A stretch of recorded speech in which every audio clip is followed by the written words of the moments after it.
자, 김무성 대표 무대가 병 주고 약 주고 과연 어떤 일을 했길래 이런 제목이 붙었는지 경상남도 고성으로 가보겠습니다. 먼저 김무성 대표가 고성에서 내려가서 한 이야기를 확인하겠습니다. 선거 때마다 낙하산 공천이 자행되어 가지고 이 사람들은 권력 앞에 무릎을 꿇고 권력에 아부하고 이러한 정치인들이 대한민국 국회에 일하고 있기 때문에 이만기 앞으로 나와봐. 김해 가비가 어디가? 김해 을의 새누리당의 당협위원장입니다. 이 친구는 당협위원장 선정되고 나서도 전화 한 통화 안 했습니다.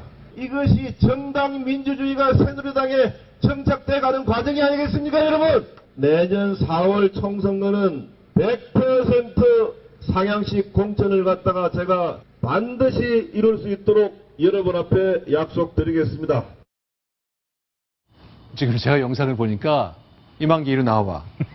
이 친구가 저한테 전화도 한 통도 안 했어요. 이렇게 김무성 대표가 좀 굉장히 인간미가 있다 보니까 그런지 모르겠습니다. 반말을 많이 하는데 손정희 변호사께 여쭤볼게요. 이제 30대 여성 변호사신데 이 한 60세 안팎의 정치인들이 저런 반말을 쓰는 걸 보면 어떤 느낌이 드세요? 사실 기자분들이랑 인터뷰할 때도 이렇게 편하게 이제 반말로 얘기하시는 걸 굉장히 많이 봤는데요. 네. 어떻게 보면 조금 예의 없거나 권위주의적으로 보일 수 있는데 네. 조금 다른 시각으로 김무성 대표 이런 반말 어떤 스타일은 받아들여지는 것 같습니다. 워낙에 체구가 좋으시고 무성대장이라고 해서 굉장히 배포 좋고 네. 굉장히 또 친밀감 있고 사적으로 만나면 네. 금방 형동생하는 사이라고 하다 보니까 워낙에 친화력이 있어서 반말로서 좀 친서민적으로 다가가는 모습을 보이는 거 아니에요. 권위주의적인 것보다는. 네. 근데 어른들한테 반말을 하시는 건 아니기 때문에 네. 역감정이나 이런 것들은 생기지 않고 호방하고 좀 네. 친근력이 있다라고 정도까지가 평가될 수 있을 것 같습니다. 그래도 이만기 이리 와봐.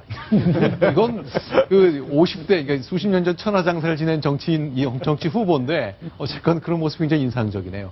자, 그럼 천상욱 차장. 네. 지금 저 얘기는요. 낙하산 공천 안 된다. 그러니까 저 전략 공천하지 말고 오픈 프라이머로 돌아가자. 그 얘기로 다시 가는 것 같네요. 그렇습니다. 뭐 고성군수 이번에 이제 좀 사람들 많이 잊고 있지만 10월 네. 28일 날 군수 재선거가 있는 고성에 가서 네. 이 고성군수 재선거는 100% 여론조사.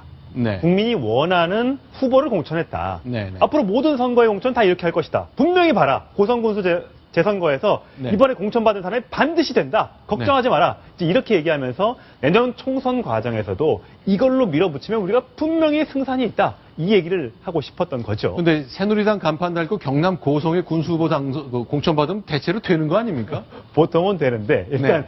그래도 한번 질러보는 그런 면이 없지 않습니다. 자, 그러면요. 그동안 이제 오픈 프라이머리에 정치 생명을 걸겠다고 계속 밀어붙이다가 청와대와 친박의 반대를 맞고 반보 물러섰거든요. 이것도 물러서는 거 아닙니까? 이제 이른바 안심번호 전화공천제는 네. 그 야당이 오픈 프라이머리를 거부하고 뭐 다른 방식을 채택하니까 물 건너 갔다라고 해서 궁여지책으로 합의를 하고 왔는데 네. 당내에서 이제 많은 이게 형식에서도 그렇고 절차에서도 많은 문제가 제기되니까 사실은 양보를 한 거죠. 양보해서 네. 원점에서 다시 검토하겠다고 했는데 최근에 야당에서 그 비주류 비노의원들뿐만 아니라 친노의원들까지 해서 79명이 네. 과반수가 서명을 해서 오픈 프라이머리를 법제화하자라고 네. 지금 움직임이 있어요. 네. 그런 상황이 되니까 다시금 그렇게 되면 야당이 이걸 채택해주면 이쪽서도 당연히 과거에 오픈 프라이머리를 당론으로 채택했었기 때문에 네. 다시 되살려서 갈 수 있다. 아마 이런 것을 강조하는 것 같습니다만 지금 사실 100% 여론조사라는 것이 과연 합리적이냐에 대해서는 네. 그 오픈 프라이머리를 지지하는 사람들에도 많은 논란이 있는데 중요한 것은 우리 당은 특정인의 독재자가 권력이 좌우하지 않는 네. 이러한 국민의 민심이 반영되는 공천제를 갖고 승리할 수 있다. 네. 이런 자신감으로 본인의 어떤 정치 프레임을 강조하는 것 같습니다. 자, 박근혜 대통령과 청와대가 그토록 좀 알레르기 반응을 보였던 오픈 프라이머리를 세게 한번 밀었습니다. 저희가 병 주고 약 주고란 제목을 달았는데 병을 준 셈인데 과연 어떤 약이 되는 얘기도 내놓았는지 한번 보았으면 좋겠는데 내일 오자회담 청와대에서 하잖아요. 그것 때문일까요? 이렇게 대통령에 대한 평가를 내놨습니다. 박근혜 대통령께서 4개의 개혁 아젠다를 가지고 열심히 개혁 작업을 하고 있는데 여러분들 좀 도와주시겠습니까? 박근혜 대통령 이렇게 개혁적인 대통령 앞으로 만나기도 힘들 겁니다. 그래서 박근혜 대통령 임기 중에 이 계획이 반드시 성공할 수 있도록 여러분들 잘 좀 도와주십사 하는 그런 간절한 부탁의 말씀을 드립니다. 자, 앞으로 이렇게 개혁적인 대통령 만나기 힘들 거다. 네. 진심으로 한 말일까요?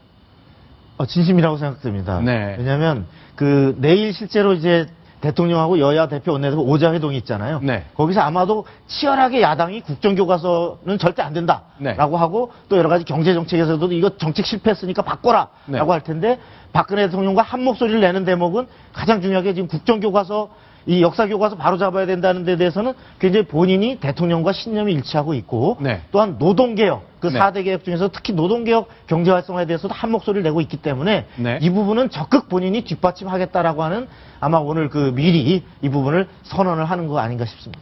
네, 여당 내에서는 이제 김무성 대표가 경남 고성에 내려가서 대통령과 청와대를 향해서 병주고 약주에 해당되는 말을 하나씩 내놨는데요. 야권으로 잠깐 좀 가보겠습니다. 서울대 조국 교수 그리고 안철수 의원 사이에 좀 간단치 않은 흐름이 좀 있는 것 같습니다. SNS에 글을 썼네요. 네, 조국 서울대 교수가 안철수 의원이 최근 문재인 대표와의 각을 세우는 것에 대해서 네. 정치인이 다 되어가고 있다. 이렇게 네. 평가를 하기도 했었는데, 네, 네. 이제 트위터에는 이렇게 썼습니다. 안 의원은 매우 공격적인 방식으로 존재감을 살리고 지지층을 재결집시키고자 한다. 그런데 이런 식으로는 안 될 것 같다. 안 의원은 아직 지구가 아니라 화성에 있다.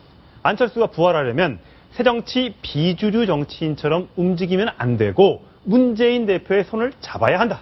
이렇게 얘기를 했습니다. 그러면 새정치 주류는 지구에 살고 비주류는 화성에 살고 있다는 뜻인가요? 그렇습니다. 네. 네. 그런 식으로 해서는 절대 네. 정권 재창출이나 본인이 원하는 당대표, 대선 후보 되기가 어렵다. 이렇게 이제 핀잔을 좀 준 거죠. 굉장히 직설적인 표현이네요. 대놓고 저렇게 비판을 하면 안 의원이 얼마나 기분이 나쁠까 생각이 드네요. 굉장히 기분 나쁘죠. 그래서 안철수 전 의원이 오늘 광주 지역 기자간담회에서 네. 굉장히 쓴소리를 좀 했습니다. 문재인 대표가 얼마 전 기자회견에서 나를 프레임을 씌워서 네. 새누리당 사람처럼 이렇게 포장을 했다. 근데 그 부분에 대해서는 같은 편이면서 나를 새누리당 사람처럼 표현한 것에 대해서 굉장히 기분이 좋지 않더라. 이러면서 감정 싸움으로 지금 격화되고 있는 분위기거든요. 네. 서로 지금 당에 힘을 합쳐도 지금 될까 말까인데 교과서 문제로도 그렇고요. 지금 이렇게 분열 사태가 나오는 것에 대해서 저 야당 저래갖고 정말 될까? 걱정의 목소리가 많이 나옵니다. 알겠습니다. 지금까지 정치권 상황 좀 정리해봤는데요. 이번에 좀 기분 소식 하나 소개해드렸으면 좋겠습니다. 순위 먼저 확인합니다.